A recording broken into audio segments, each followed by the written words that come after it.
حتیٰ کہ زہری جیسا بندہ حدیث غدیر بیان کرنے میں وہاں پر جناب خوف محسوس کرتا تھا، اسے کہا جاتا تھا کہ اس حدیث کو بیان نہ کرو شام میں، تمہیں نہیں پتا بنو امیہ کا زمانہ ہے، ان کے پاس اقتدار ہے، زہری جیسا شکل۔ اب اہل سنت اپنے چوتھے خلیفہ کو صدیق اکبر کہیں گے، پہلے کو کہیں گے، تو آپ نے فیصلہ یہ کرنا ہے کہ اگر آپ نے پہلے کو کہا تو چوتھے کے نزدیک آپ کذاب ہیں، آپ نے جھوٹ بولا ہے اور رسول اللہ کی حدیث کی مخالفت کی ہے۔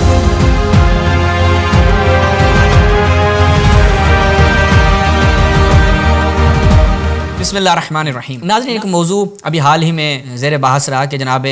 ابو بکر جو ہیں وہ صدیق اکبر ہیں، کہا جاتا ہے اہل سنت کے یہاں مشہور ہے، تو ان سے سوال کیا گیا کہ آیا اس کے اوپر کوئی حدیث کوئی روایت ہے یا نہیں ہے، تو انہوں نے کہا نہیں بھائی امت کا اجماع ہے۔ اب پتہ نہیں وہ کون سی امت ہے اور کہاں پہ جا کے انہوں نے یہ اجماع کر لیا بغیر الف کے، اور انہوں نے یہ مشہور کر دیا کہ جناب کیا ہے جی حضرت ابو بکر صدیق اکبر ہے۔ مفتی فضل حمدرد صاحب نے اس کے اوپر جواب دیا اور کہا کہ بھائی روایت لے کر آئے، بسم اللہ صدیق اکبر کو رسول اللہ نے کہا ہو جناب ابو بکر کو، آپ لوگ آج اتنا شور ڈالتے ہیں، یہ تو لقب امیر المومنین کا، امام علیہ السلام کا ہے۔ ان دونوں کے درمیان یہ گفتگو تھی، یعنی ایک دوسرے کو جوابات دیے، تو یہاں پر انجینئر محمد علی مرزا صاحب سے رہا نہیں گیا، انہوں نے کہا بھائی ہم بھی چلو بہتی گنگا میں ہاتھ دھو لیتے ہیں، تو انہوں نے بھی کچھ بیان کیا۔ اب جب وہ بیان کرنے آئے تو انہوں نے کہا کہ چونکہ انجینئر مرزا صاحب علم رجال اور علم حدیث سے بالکل پیدل ہیں، ان کو نہیں پتہ، اور اس کے کئی مرتبہ ہم جوابات دے چکے ہیں، ویسے اوورآل حساب کتاب ان کا گڑبڑ ہے مرزا صاحب کا، تو آج مرزا صاحب کو ہم تھوڑا سا اس کے اوپر متوجہ کرتے ہیں کہ دیکھیں علمی ابحاث میں اگر آپ نے ورود کرنا ہے تو تھوڑا سا وہ آپ کے ایک انسان میں غرور و تکبر آ جاتا ہے، تو وہ مطالعے اور دقت سے عاری ہو جاتا ہے، اس کیونکہ وہ غرور و تکبر میں ڈوبا ہوا ہوتا ہے۔ تو آپ کا بھی فی الحال وہی حساب کتاب ہے، چلتے ہیں جی سنتے ہیں کیا کہتے ہیں۔ کل جو ایک کنٹروورسی چل رہی ہے، ایک جو بندی مفتی طارق مسعود صاحب حفظہ اللہ تعالی ان کے اور ایک شیعہ نما بریلوی مفتی فضل حمد۔ اب دیکھیں شیعہ نما مفتی، سوال یہ ہے کہ مرزا صاحب یہ آپ بدلے لے رہے ہیں اپنے کہ بھائی شیعہ نما کا کیا مطلب ہوتا ہے؟ میں آپ کو کہہ سکتا ہوں وہابی نما، وہابیت کے ہاں ہماری ایک تعریف پڑھی جاتی ہے، بلکہ وہابی کہا جاتا ہے کہ جو محمد بن عبد الوہاب کی توحید کی تعریف کو، جو اس کی توحید کو قبول کرتا ہو وہ وہابی ہے، اسے وہابی کاؤنٹ کیا جاتا ہے۔ تو آپ کے لیے وہابی کا ٹائٹل استعمال کرنا بالکل علمی طور پہ درست ہے، آپ تو خیر غیر علمی طور پہ کسی کے ساتھ ٹائٹل لگا رہے ہیں نا۔ تو وہابی انجینئر محمد علی مرزا صاحب جو ہیں وہ کیا ہے بیان کر رہے ہیں، کیا سنتے ہیں اب سنیں جی۔ صاحب کے درمیان حفظہ اللہ تعالی، پہلے مفتی فضل حمدرد صاحب نے ایک ویڈیو اپلوڈ کی تھی جس میں انہوں نے کلیم کیا کہ سیدنا ابو بکر الصدیق رضی اللہ تعالی عنہ علیہ السلام کے لیے جو یہ لقب استعمال کیا جاتا ہے صدیق یا صدیق اکبر، اسپیسیفکلی انہوں نے اکبر کے پوائنٹ آف ویو سے ڈسکشن کی، تو یہ کسی بھی حدیث سے ثابت نہیں ہے، لیکن ساتھ ہی ساتھ انہوں نے کہا کہ کہنے میں حرج کوئی نہیں ہے، ظاہر ہے وہ بریلوی مکتب سے ان کا بلٹ اپ ہوا ہے، تو وہ خلفائے ثلاثہ کو رضی اللہ تعالیٰ عنہ بھی کہتے ہیں۔ اب دیکھیں یہاں پہ بریلوی آ گئے، وہاں پہ شیعہ نما آ گئے، نہیں سمجھ نہیں آ رہی کہ یہ مکس اچار چل کیا رہا ہے، تو لہٰذا صدیق اکبر کے اوپر گفتگو تھی، تو بھائی آپ ان کے ساتھ کچھ بھی لگائیں، لیکن یہ ہے کہ بھائی میں جو ان کو صدیق اکبر کہہ رہا ہوں، آیا کہ یہ ٹائٹل ان کا ہے بھی یا نہیں ہے، ٹھیک ہے، جیسے آپ لوگوں نے ٹائٹل بہت سے چوری کیے، ٹھیک ہے، تو یہ بھی ایک چوری کر لیا، سیف اللہ جناب فلاں کو سیف اللہ کہہ دیا، اور جن کی تلوار اسلام کے حق میں کبھی نہیں چلی وہ بھی جو ہے آپ کے نزدیک سیف اللہ بن گئے۔ تو آگے دیکھیں جہاں پہ ہم نے گفتگو کرنی ہے اور مرزا صاحب کو جواب دینا ہے اور مرزا صاحب کی علمی یتیمی آپ کے سامنے رکھنی ہے، وہ یہ کہ یہ اس روایت کے اوپر جو امیر المومنین کے حوالے سے اس کے اوپر کلام کرتے ہیں وہ یا رسول اللہ آپ ہمارے یہ آگے، لیکن چونکہ بریلویوں نے اس مسئلے کو بہت مطالعہ اور دوسری اسے بھی روایتیں ہوں گی ایکسیپٹ ہو جاتی ہیں، فضائل تک بھی رہتے ہیں، اس سے عقیدہ بھی بنا لیتے ہیں، یہ تو عقیدہ ہے شفاعت کا، بجائے یہ کہ نبی اسلام کے مفتی طارق مسعود صاحب کے اس کلیم کے خلاف اور مفتی فضل حمدرد صاحب کے مقدمے کو مضبوط کرتا ہے کہ اگر آپ نے فضائل کو لے کے چلنا ہے تو پھر ضعیف روایت فضائل علی والے چیپٹر میں اور روایت تو موجود ہے سنن ابن ماجہ کے اندر، فضائل علی یہ سنن ابن ماجہ میں روایت موجود ہے والے چیپٹر میں، اور المستدرک للحاکم میں بھی سیدنا علی کے فضائل کے چیپٹر میں، کہ سیدنا علی خود کہتے ہیں کہ میں اللہ کا بندہ ہوں، میں رسول اللہ کا بھائی۔ یہ دیکھیں انا الصدیق الاکبر، ٹھیک ہے، لا یقول بعد الا کذاب، صلیت قبل الناس ب7 سنین، میں نے دوسروں سے 7 سال پہلے نماز پڑھی۔ تو یہ کیا ہے؟ امیر المومنین نے خود کو صدیق اکبر کہا ہے، صلی اللہ علیہ وآلہ وسلم، اور میں صدیق اکبر ہوں۔ جب یہ آپ روایت مارکیٹ میں لے کے آئیں گے تو وہ کہیں گے اس میں ذوف پایا جاتا ہے، یہ من گھڑت یہ جھوٹی روایت نہیں ہے، صرف ضعیف روایت ہے، اور ضعیف نہیں ہے، صحیح روایت ہے، چونکہ اہل بیت کے متعلق بات جب آ جائے تو ان کے ایک یقین کریں انشاءاللہ ہم اس کے اوپر سیریز کریں گے کہ اہل بیت کے فضائل بیان کرنے والوں کے ساتھ آپ لوگ کیا کرتے تھے۔ مرزا صاحب انکار نہیں کر سکتے، ٹھیک ہے، کہ بنو امیہ کے زمانے میں جو اہل بیت کے فضائل بیان کرتا تھا اس کے ساتھ کیا کیا جاتا تھا، راویوں کو متہم کرنا، راویوں کی تضعیف کرنا، یہ نہایت شیوع تھا، شائع امر تھا۔ انشاءاللہ اس کے اوپر میں حتماً ایک پوری سیریز کے ساتھ آپ کی خدمت میں رکھوں گا کہ اہل سنت کے علم رجال، چونکہ میں نے علم رجال پہ ڈاکٹر زبیر کی اب گرفت کرنی ہے، اہل سنت کے علم رجال آپ کے سامنے رکھوں گا کہ یہ ان روات کے ساتھ کہ جو اہل بیت کے فضائل نقل کرتے تھے، بھائی یہ شیعہ ہے، فضائل اہل بیت نقل کرتا ہے۔ آپ دیکھیں فضائل اہل بیت نقل کرنے والا راوی اور اس زمانے میں کہ جو بنو امیہ کا زمانہ تھا جہاں پر امیر المومنین کا نام رکھنا بھی جرم ہوتا تھا، اس زمانے میں وہ فضائل اہل بیت نقل کر رہا ہے، تو یہ اس کے صادق ہونے کے اوپر سب سے مضبوط دلیل ہے کہ وہ سچا بندہ ہے اور اس کے اندر جرأت ہے کہ وہ یہ بات کر رہا ہے، ورنہ اس زمانے میں جہاں پہ امیر المومنین کا نام رکھنا گناہ ہو، شیعوں کو قتل کیا جا رہا ہو، چاہے وہ زیاد کا زمانہ ہو، یعنی اوورال معاویہ کے زمانے میں، مغیرہ بن شعبہ کا زمانہ ہو، حجاج بن یوسف کا زمانہ ہو، تمام زمانوں میں اہل بیت کے ساتھ جو بھی کوئی تعلق جوڑتا اس کے ساتھ کیا کیا جاتا تھا، یہ تاریخی مسلمات ہیں،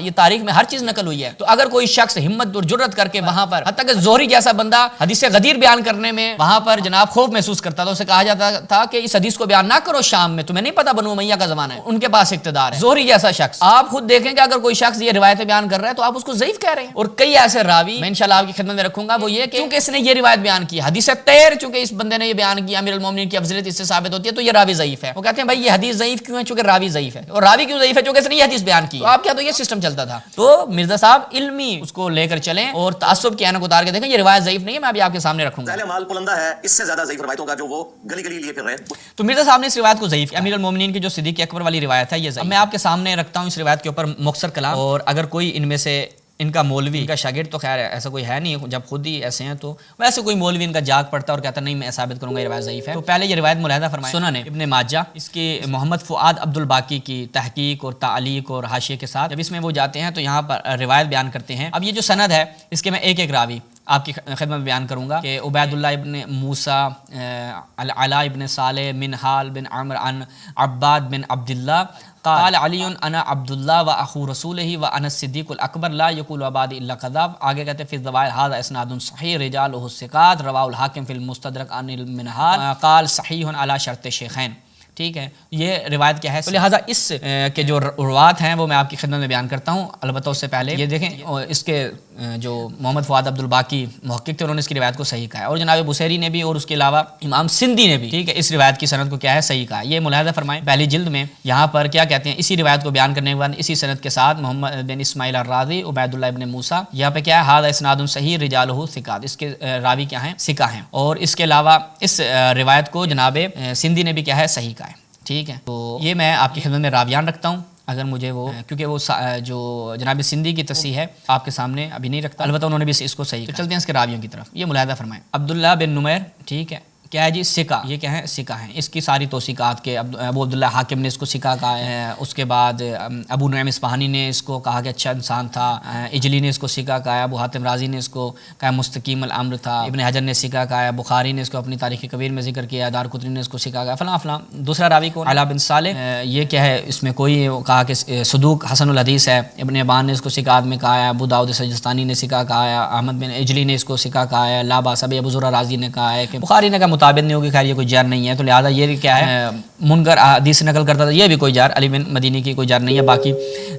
ثقہ کہا ہے، اس کو حسن الحدیث کہا ہے، یحییٰ بن معین نے اس کو ثقہ کہا ہے، تو لہٰذا یہ بھی کیا ہے؟ ثقہ۔ اس کے بعد منہال بن عمرو جو ہے یہ بھی ثقہ، بخاری کے روات میں سے ہے۔ اچھا، اس کے بعد آ جائیں عباد بن عبداللہ، اس کو کہتے ہیں جی ضعیف الحدیث ہے، لیکن اس کی جروحات کو اگر آپ دیکھیں تو کوئی بھی جار اس کے اوپر، دیکھیں جار جو ہے وہ جار کب قبول ہوتی ہے؟ جار مفسر ہو جا، ٹھیک ہے، جار مبہم قبول نہیں ہوتی، اس کے اوپر کوئی جار مفسر نہیں۔ ابن حبان نے اس کو ثقات میں نقل کیا ہے، اجلی نے اس کو ثقات میں نقل کیا، اور ابن حبان کی کتاب الثقات ذہبی کے بقول جو ذہبی نے المقدہ میں نقل کیا ہے کہ منبع ہے، معرفت الثقات کا جو منبع ہے وہ ابن حبان کی ثقات ہے، اور